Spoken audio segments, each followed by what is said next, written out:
every Thursday morning, 8 to 9 a.m. Welcome back into the Doctor's Lounge. I'm your host, Dr. Hal.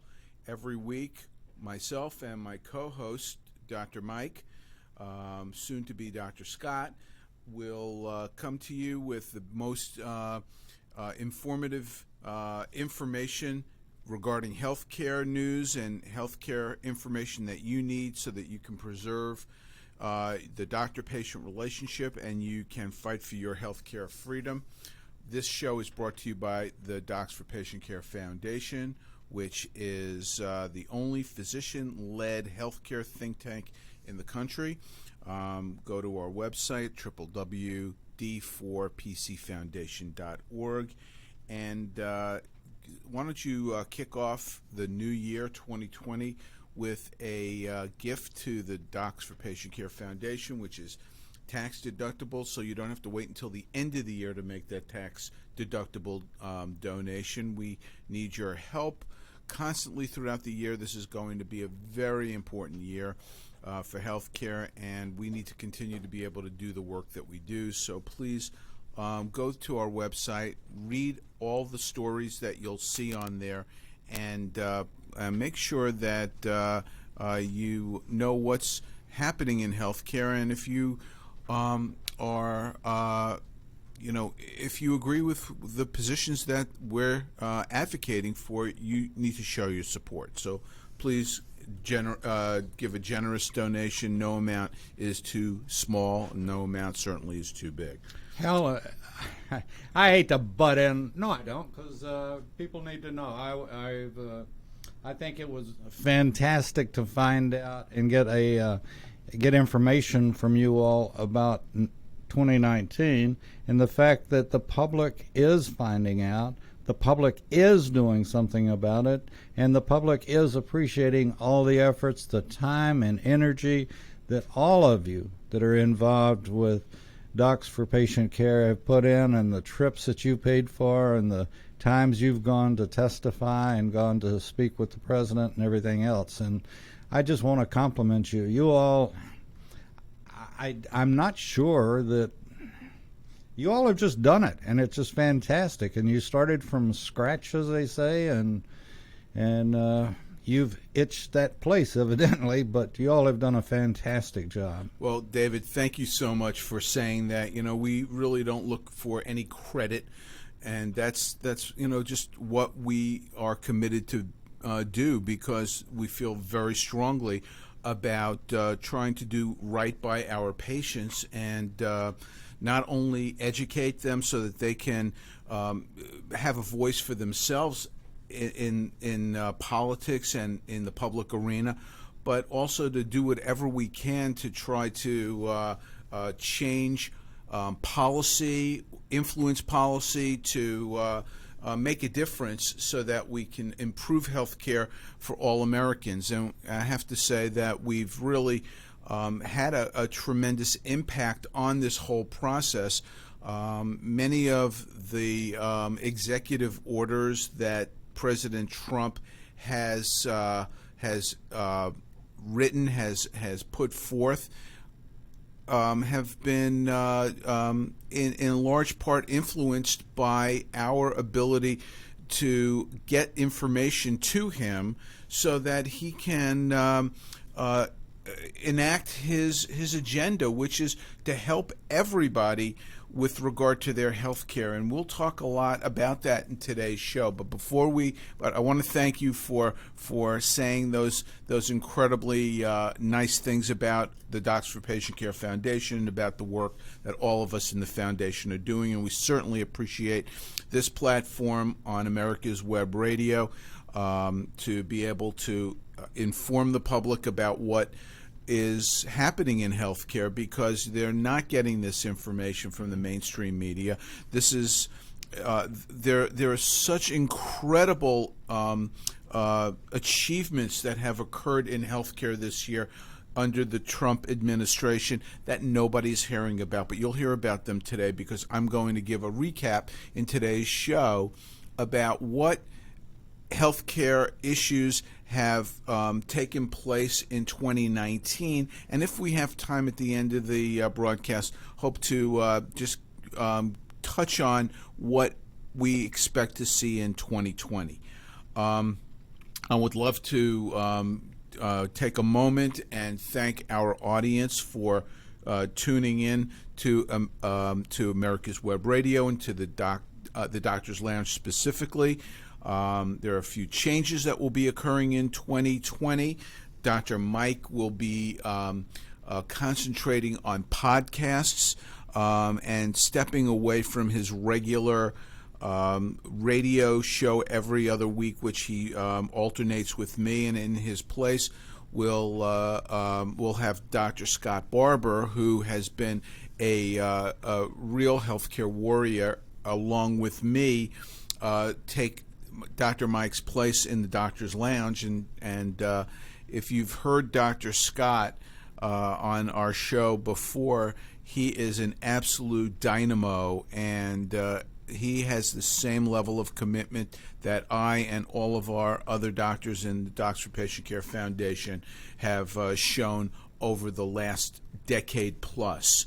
That Dr. Scott will be stepping into the lounge in the beginning of February. So listen regularly and watch for his show coming up. And I say watch because not only can you hear this show, but you can also watch it on our podcasts live, or the ones that will appear after the show. And you can see us live on our Facebook channel and also on our YouTube channel. So please tune in and tell your friends to tune in, because this is going to be a very important year in healthcare, and everybody needs to be informed. All hands need to be on deck for this year. Finally, I'd like to wish everybody who is listening to this show a very happy and a healthy and a productive 2020. There's a lot of good that's happening, despite the fact that the media would like you to believe otherwise. America is back. We are doing great things, and this is in no small part because of the efforts of our president, who really is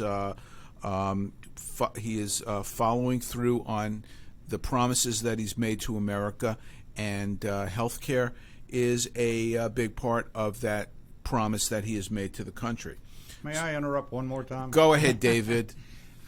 I want to add to that. I think, yes, our president has done a fantastic job of doing what he said he was going to do. A lot of folks don't realize this, and you probably do better than I do, since you've been to the White House many more times than I have.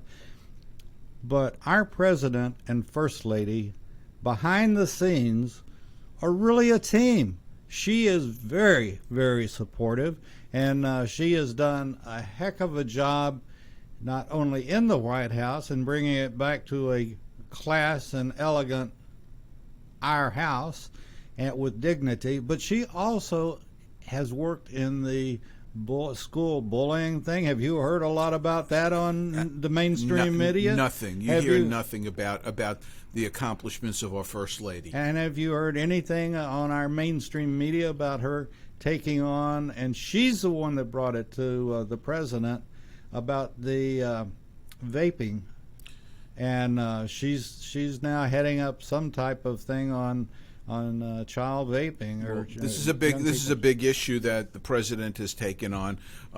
He's taken on these companies that are marketing to children and who are trying to claim that vaping is safer than cigarette smoking, which is possibly true, but still there's dangers in vaping, and it should not be looked at as a safe alternative. It is just as dangerous, and the president and the first lady have made this one of their causes to try to put an end to this, especially with regard to children.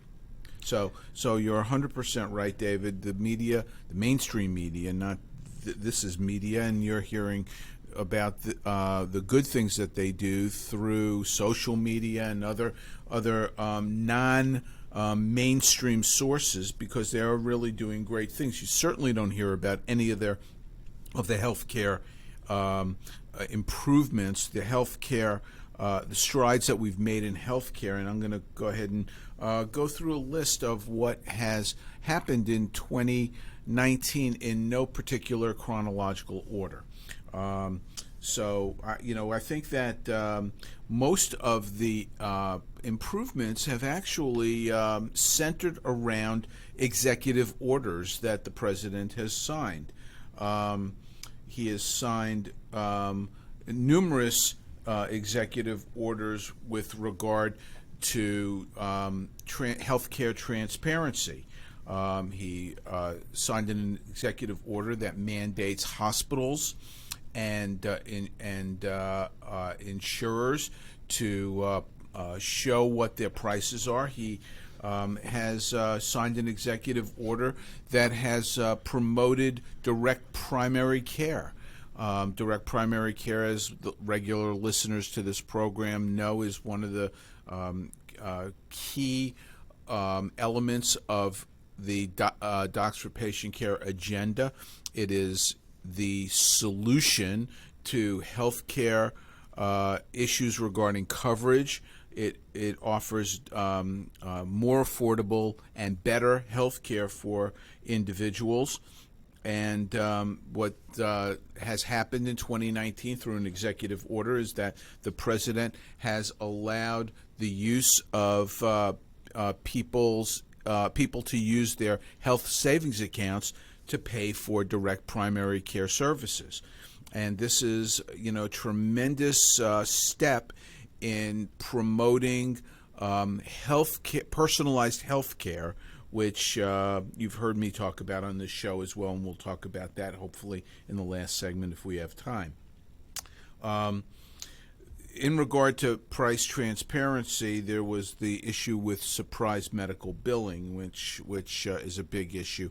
And we have to take a break right now. We'll get right back into a recap of 2019 healthcare improvements or healthcare issues that have come up when we get back into the next segment. So please stay with us.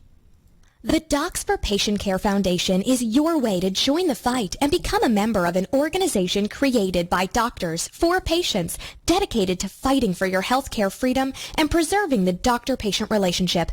Get a pen and paper. Write down docs4patientcarefoundation.org. That's DOCS, the number 4, patientcarefoundation.org. Go to our site and please make a generous tax-deductible donation and join the fight today. Thank you. The Docs for Patient Care Foundation is your way to join the fight and become a member of an organization created by doctors for patients, dedicated to fighting for your healthcare freedom and preserving the doctor-patient relationship. Get a pen and paper. Write down www.docs4patientcarefoundation.org. That's www.docs4patientcarefoundation.org.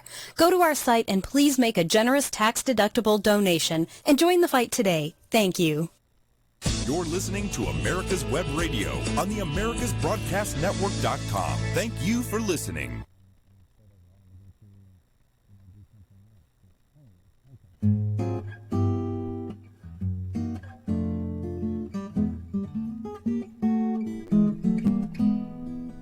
Welcome back to the Doctor's Lounge. Today we're talking about the healthcare issues that happened in 2019.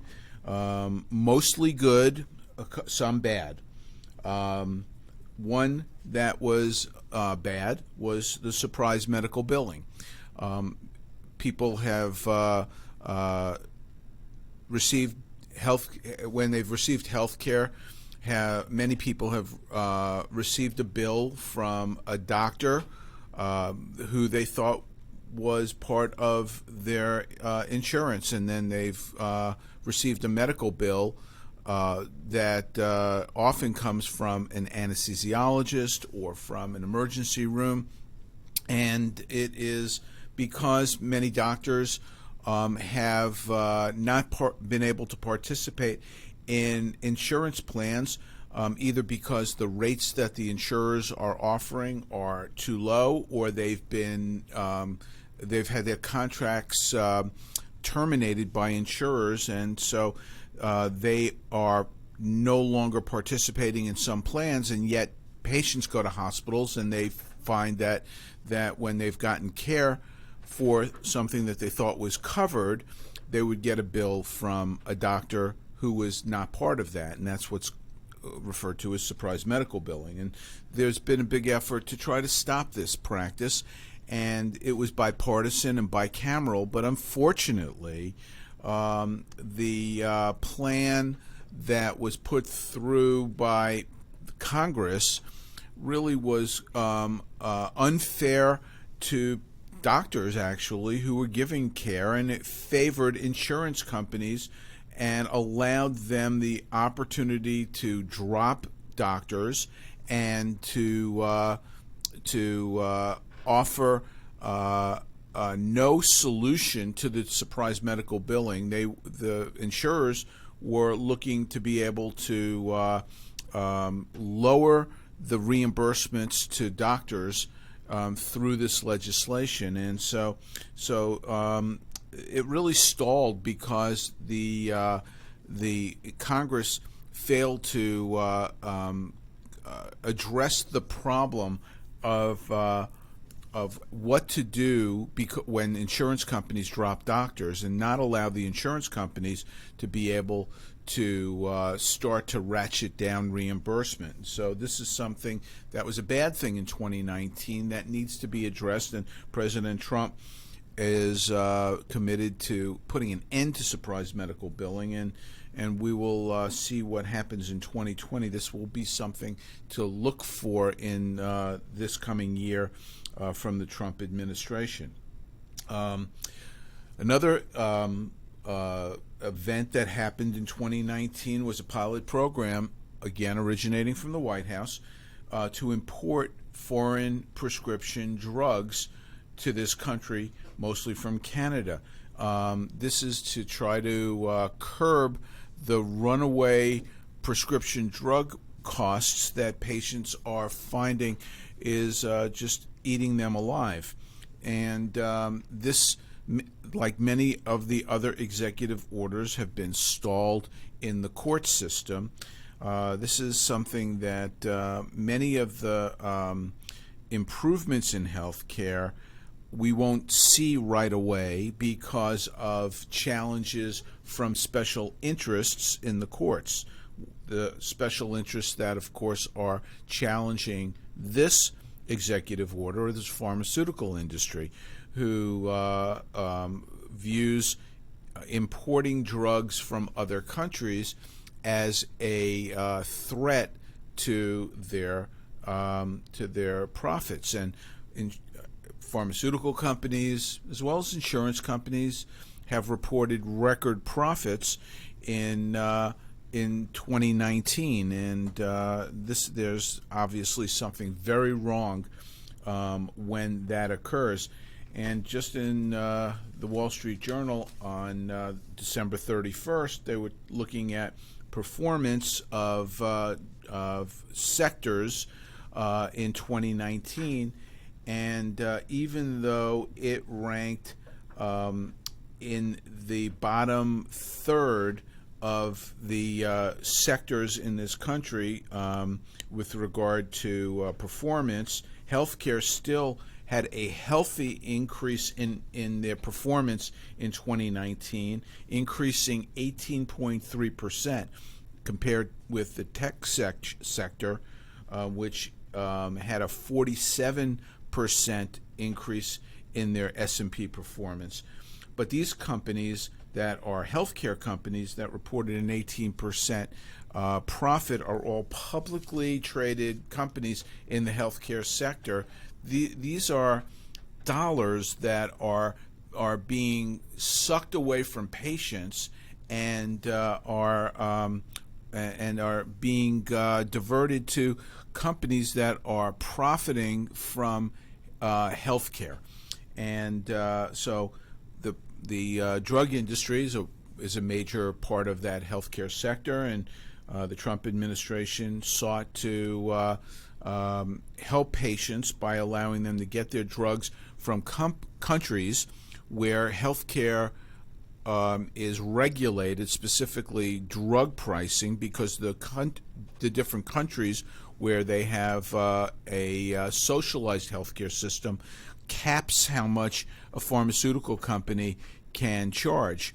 And so pharmaceutical companies use America as their piggy bank to make up for the profits that they have to leave on the table in other countries. So this is stalled in the courts because of that. Certificate of need is another 2019 development. Florida eliminated their certificate of need law, which is the first state to do so in the last 4 years. A lot of that is likely because of health, the Hospital Corporation of America, HCA, which has ties to the former governor, and they wanted a road to compete in Florida, and I suspect that had a lot to do with this overturning of the CON laws. But there are chinks in the armor. In Georgia, Cancer Treatment Centers of America has gotten the foot in the door, or the camel's nose under the tent, if you will, to make inroads into expanding their care. They were limited in their original charter by certificate of need laws, and they were able to effectively challenge this and get that changed, and that threatens the whole certificate of need law in the state of Georgia. There are other battleground states, Tennessee, North Carolina. These are states that are challenging things. In Michigan, the certificate of need laws have effectively hurt patients by limiting cancer centers that are trying to offer T-cell therapy. This is immune therapy for cancer patients. There's some therapy that has been effective in treating certain cancers, and it's available commercially, and other centers want to be able to offer this, but the existing cancer centers in Michigan are putting a roadblock in place based on certificate of need laws, and this is limiting the availability of this treatment to patients in Michigan. So here we have a clear example of how the certificate of need laws in a state are actually harming patients. And the more this happens and the more stories that we have to tell, the faster these certificate of need laws, which are anti-competition laws that benefit hospitals, will come tumbling down. When the certificate of need laws go away, then health care prices will come down because of increased competition. And we've seen this happen in states that have eliminated their certificate of need laws. Other executive orders that have had an impact on healthcare in 2019. Right to try legislation. This is supported by the Trump administration. The president signed federal legislation in 2018 regarding right to try. What does that mean?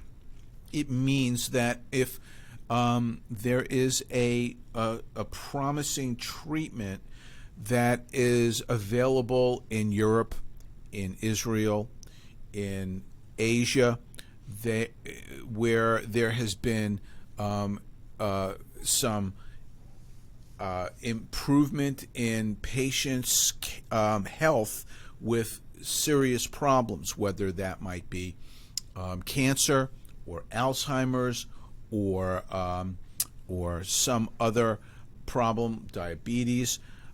These drugs or other treatments are being held up in the United States because of the Food and Drug Administration, because it is so bloated and so bogged down that on average it takes about 12 years to get a treatment to be approved by the FDA. Well, there are interest groups, not in a negative way, but in a positive way, patient support groups that have lobbied to try to get certain drugs or certain treatments available to patients who are in dire need of these treatments, who have absolutely no other alternatives. This is what's meant by right to try. And there's legislation that's been passed but has been held up because of the Food and Drug Administration. And so the legislation is being passed in different states. It's already federal legislation, but it's being held up, and states are trying to get around the federal challenge to this law that has been signed by President Trump to try to get around the bloated Food and Drug Administration. And we've seen that happen in North Carolina, and it's happening in other states. And so we will see this accelerate in 2020 as more innovative treatments are produced in different countries, and as there is more of a groundswell, more of a grassroots effort to support the right to try legislation. Hal, could I ask a question here? Putting the jigsaw puzzle together, I just had a very close friend that I'd mentioned to you in the past that had cancer, and how does this right to try and the Health Institute, because they had to go through the Health Institute to get a drug treatment for it or try it. Right. So how does all of that? Well, in the past, they've had to get an exemption to allow a drug to be able to be used, and they still have to get that exemption even with right to try legislation. But what this legislation is intended to do is to help streamline that process and make it possible for patients who have some serious medical problem to be able to get potentially life-saving or life-altering treatments without having to go through this absolutely bloated process where it takes forever to get it approved. And we've got just another minute or so before our break. So let me just tell you another executive order that was signed in 2019, and that had to do with kidney health. And the president has taken an active role in being an advocate for kidney disease, which affects 1 in 7 adults. And there are over 500,000 individuals on dialysis in 2018. And this kidney health initiative is three-pronged. It's aimed at prevention of kidney disease through education, treatment, which is improved access to dialysis, and the third part of this is modernizing the donor system, which is very, very difficult. There's not enough donor kidneys, and that's been a death sentence for so many patients in this country. And the president has taken an active role in trying to take the lead in improving this very important silent killer, but something that affects more people than most individuals realize. So we're going to take a break right now, and I'm going to continue on 2019 healthcare stories when we come back, so stay with us. The Docs for Patient Care Foundation is your way to join the fight and become a member of an organization created by doctors for patients dedicated to fighting for your healthcare freedom and preserving the doctor-patient relationship. Get a pen and paper. Write down www.docs4patientcarefoundation.org. That's www.docs4patientcarefoundation.org. Go to our site and please make a generous tax-deductible donation and join the fight today. Thank you. Hello, I'm Dr. Mike Karuchak. Have you ever wondered what doctors talk about amongst themselves? If you do, join us on the Doctor's Lounge and hear the doctors' conversations amongst themselves. Join me and my co-host, Dr. Hal Scherz, every Thursday morning, 8 to 9 a.m. The Docs for Patient Care Foundation is your way to join the fight and become a member of an organization created by doctors for patients dedicated to fighting for your healthcare freedom and preserving the doctor-patient relationship. Get a pen and paper. Write down www.docs4patientcarefoundation.org. That's www.docs4patientcarefoundation.org. Go to our site and please make a generous tax-deductible donation and join the fight today. Thank you. You're listening to America's Web Radio on the AmericasBroadcastNetwork.com. Thank you for listening. Okay. All right, we're back in the Doctor's Lounge. We're covering 2019 healthcare stories. I'm going to try to go a little faster so that I can get everything on here because this list is so exhaustive. Many of this is based on good stuff that's coming out of the White House. Some of it is just simply facts. Here's a fact: Obamacare is failing. Texas has filed the Attorney General of Texas filed a suit that is moving through the courts. They're at the appeals court level federally to try to get Obamacare declared unconstitutional. If you remember way back when Chief Justice Roberts cast the deciding vote that said that Obamacare was justifiable, was legal, because it was a tax, because the mandate to buy insurance included a penalty. You'll recall that there were a lot of people who were very upset.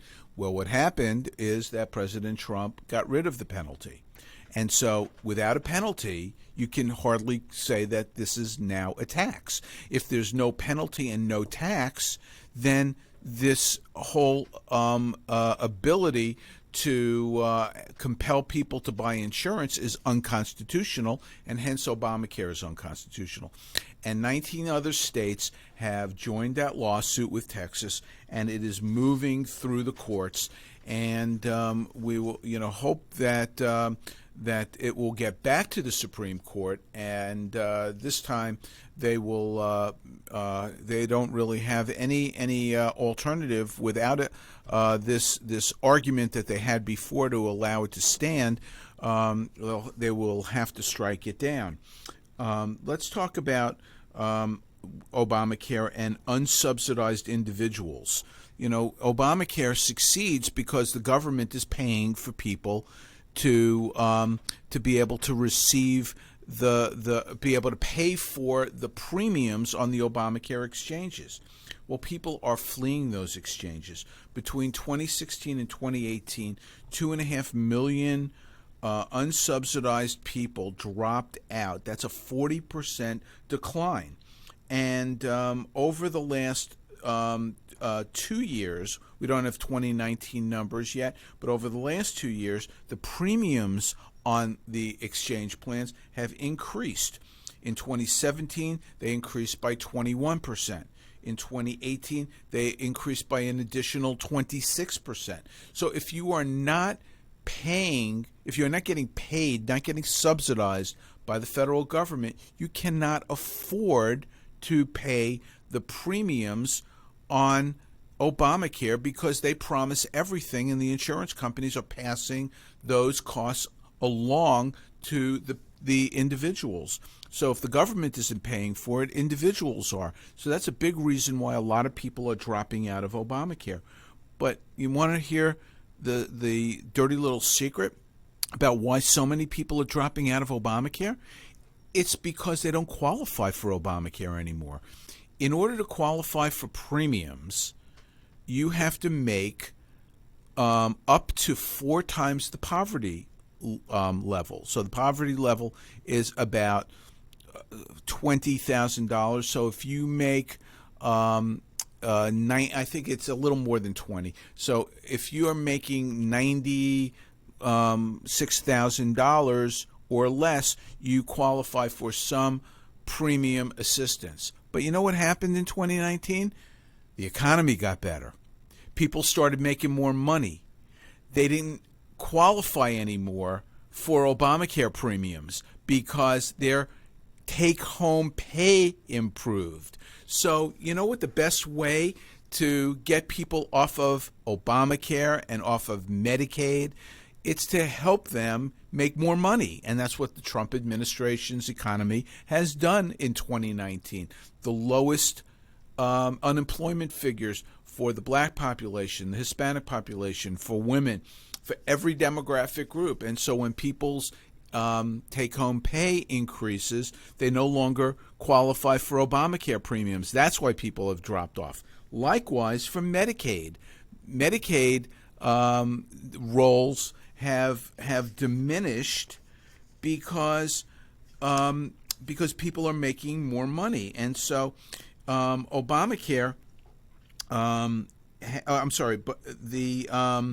in states where there was Obamacare expansion, even in those states where there are more people who are eligible for Medicaid, those numbers went down because they're making more money. And I'll get back to that in just a few minutes. In 2019, the cost of employer health plans rose faster than wages and inflation. So the cost of an employer health care plan rose 8% for a family plan and 4% for an individual plan. Wages only went up 3.4%, and inflation increased 2%. So healthcare is getting more expensive in the model that we have, and this is not sustainable for employers or for individuals. And just as a point of reference, over the past 5 years, people who had a family health plan saw their responsibility for their health care plan. This is what they had to pay in addition to what the employer was paying, went up 22%. Over the last 10 years, that went up 54%. So the average out of pocket for a person who's working, who gets their health care from their employer, was still $6,000. That's a substantial increase.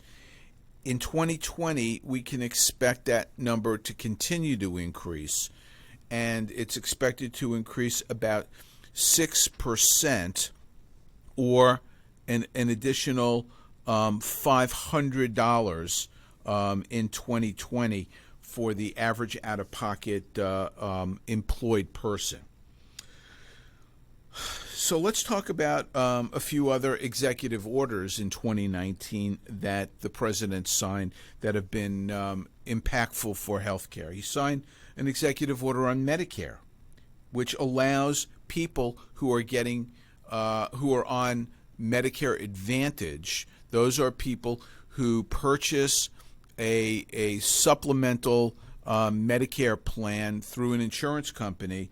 He's allowed those people to use medical savings accounts to be able to pay for that money on that would be out-of-pocket expenses in Medicare Advantage plans.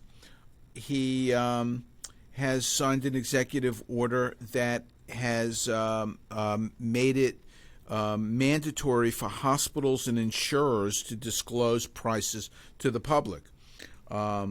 Hospitals must disclose their negotiated prices with specific insurers that would be for companies that have at least 300 medical services that would be considered shoppable so that people can compare prices. And this actually is a policy that did not come from President Trump. It came from President Obama's Affordable Care Act, because there's a provision in that law that requires hospitals to make public a list of the services, of the standard charges for the services that they provide. It's just never been enforced. President Trump is trying to bolster Obamacare by making this provision of Obamacare mandatory. Unfortunately, like all the other executive orders, it's being challenged in the courts by special interests. Who are those special interests? The American Hospital Association, the AHIP, the American Health Insurer plans. They are pushing back because they want the status quo to remain. They are making record profits, and anything that helps patients hurts their profitability. And yet, we know for a fact when hospitals like Oklahoma Surgical Center in Oklahoma City, when they publish their prices, it just makes it better for all. And Dr. Woods has done an incredible job. Well, that's Keith Smith. Smith, I'm sorry. Why did I say Woods? Right. Keith Smith. He is. This is clearly the answer, which is a free market, price transparent system where people can get health care at an affordable rate, because we have proven that healthcare is not expensive. It's all the fat that's in the system that drives up the price of healthcare. Because the price of healthcare goes up, the price of insurance goes up, and it's all tied together. And hospitals are fighting this through certificate of need laws, and this is a house of cards that is beginning to crumble.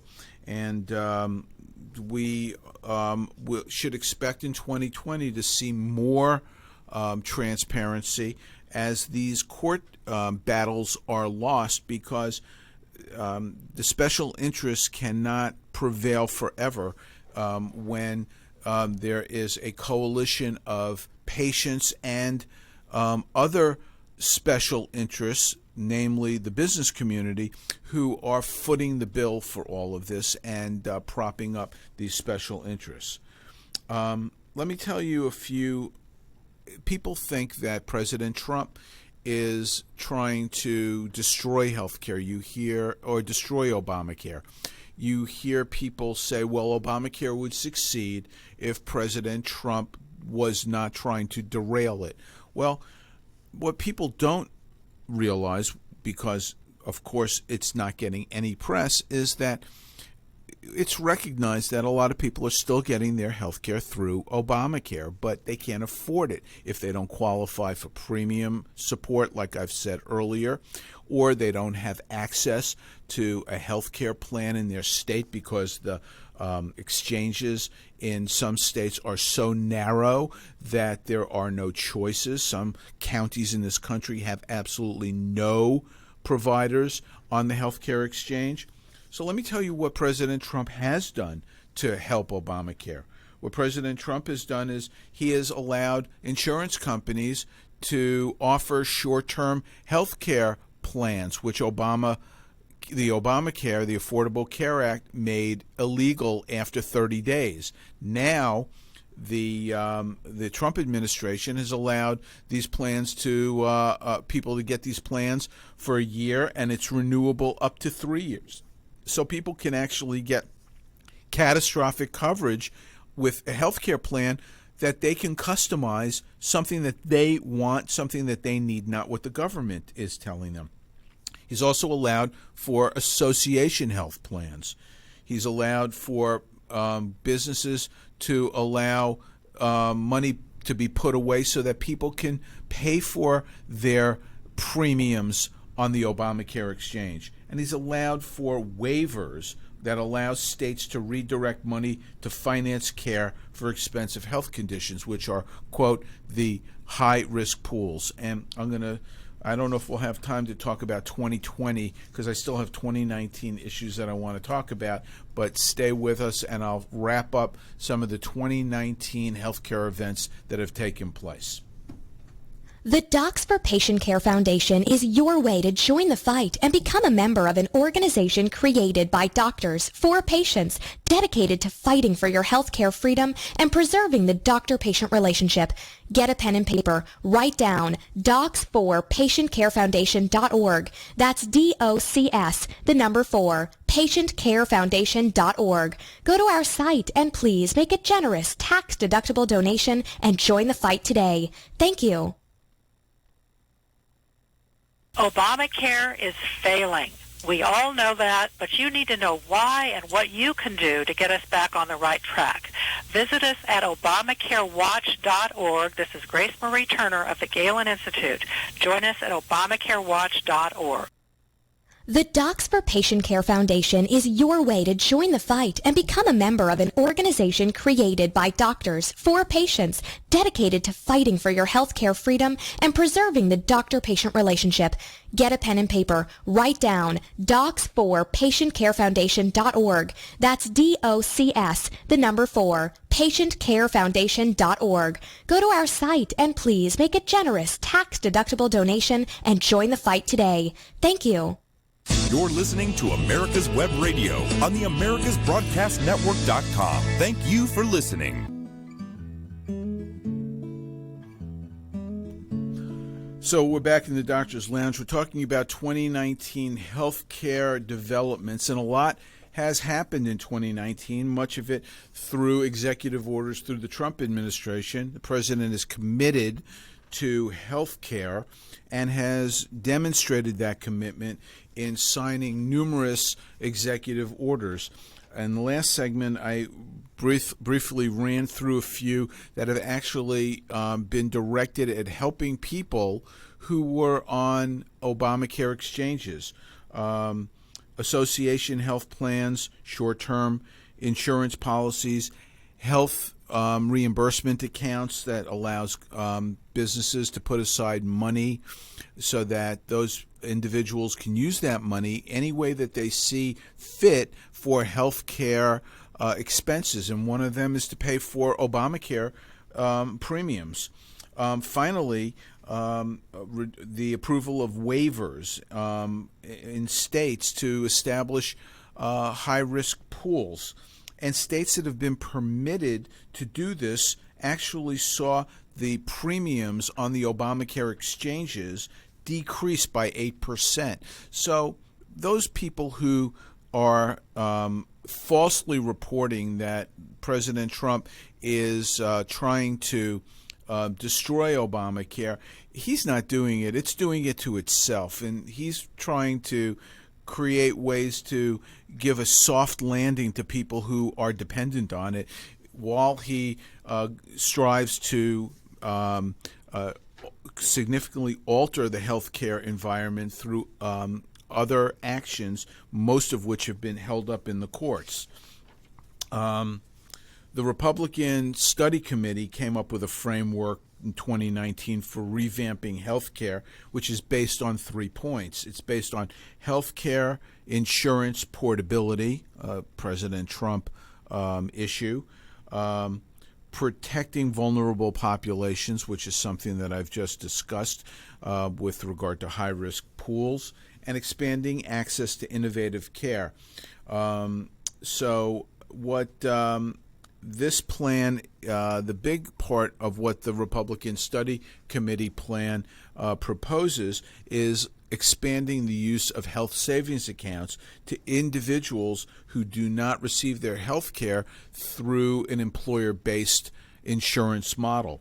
And that would allow people to put away money into a health savings account tax free and use that for health care purposes.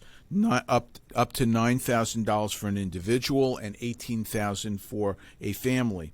Of course, this plan would never get passed in a divided Congress, and so this plan has been put forth by the Republican Study Committee to try to offer an alternative to the public other than the one-size-fits-all government-run health care plan proposed by presidential candidates, the Medicare for All plan, which would take away all choice from individuals and put it into the hands of the federal government. So the contrast is a fairly stark one, and it's something that people need to consider at the polls in November. In 2019, some states have instituted Medicaid work rules. Now, Indiana has had those in place, but they have been challenged. States that have put these forth in 2019 include Arizona and Kentucky and New Hampshire. These have been supported by the Trump administration, but of course they've met resistance in the federal courts. Groups saying that it's unconstitutional or unfair to require work requirements for people to receive Medicaid benefits, or not Medicare, but Medicaid benefits.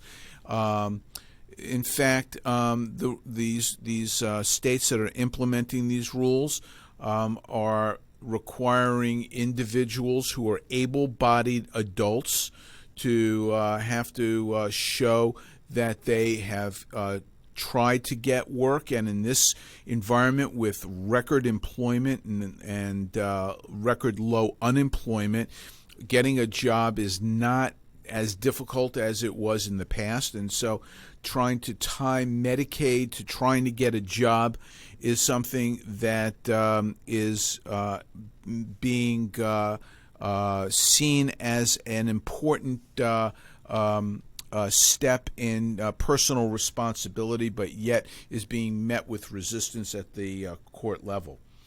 Tennessee is the first state to implement Medicaid block grants. They're putting the final touches on this, which will allow the state to oversee their Medicaid system as they see fit, and to work with the federal government at trying to restrain runaway Medicaid spending. Part of this block grant would be to allow the state to keep money that they're able to save and roll it into the next year. Part of it would be if there's unforeseen expenses because of increased enrollment in Medicaid, the federal government will not hold the state responsible. And this is something that is, I think, a model for responsible Medicaid programs in different states. And every state's different, and every state can run their Medicaid system the way they see fit. But this is a very important step in trying to get a hold of runaway Medicaid costs. That, coupled with work requirements, is going to be one way to try to change the cost curve with regard to spending in Medicaid. The Trump administration has taken steps to lessen restrictions, the bureaucratic burden on physicians that have been restrained from being able to offer better value to patients because of Stark laws, which are self-referral laws, or federal anti-kickback statutes, which have been very strict in preventing physicians from referring patients to health care centers that they may have a interest in. These laws in the past were put in place because it was perceived that doctors were unscrupulous and they were making too much money sending patients to these centers where they would profit. Well, the reality is that doctors are able to save patients money and by referring them to their own centers and bundling this, they're actually improving the care as well as saving patients money. And this is a value-based care initiative that has been supported by the Trump administration. Another executive order that has met substantial resistance is site neutrality for reimbursement of medical services. It's been challenged by the American Hospital Association and the American Association of American Medical Colleges.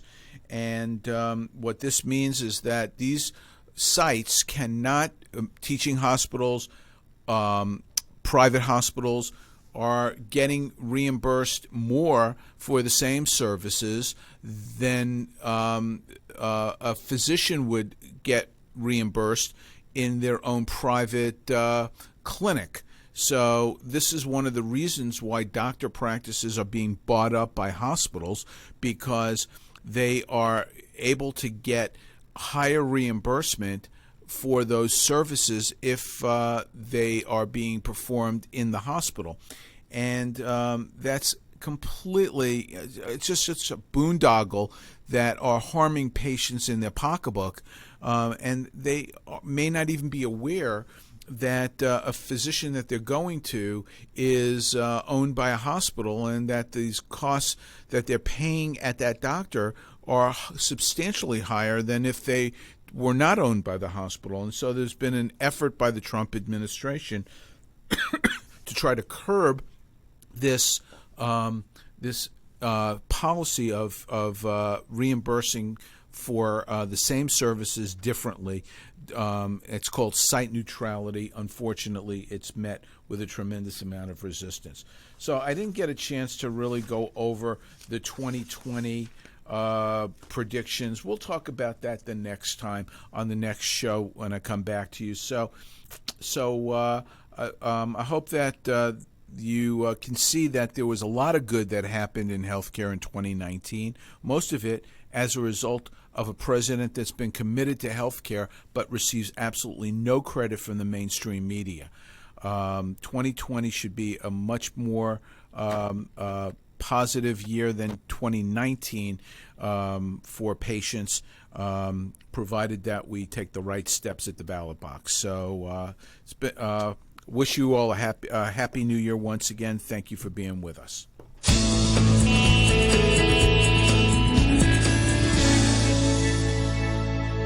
This is America's Web Radio.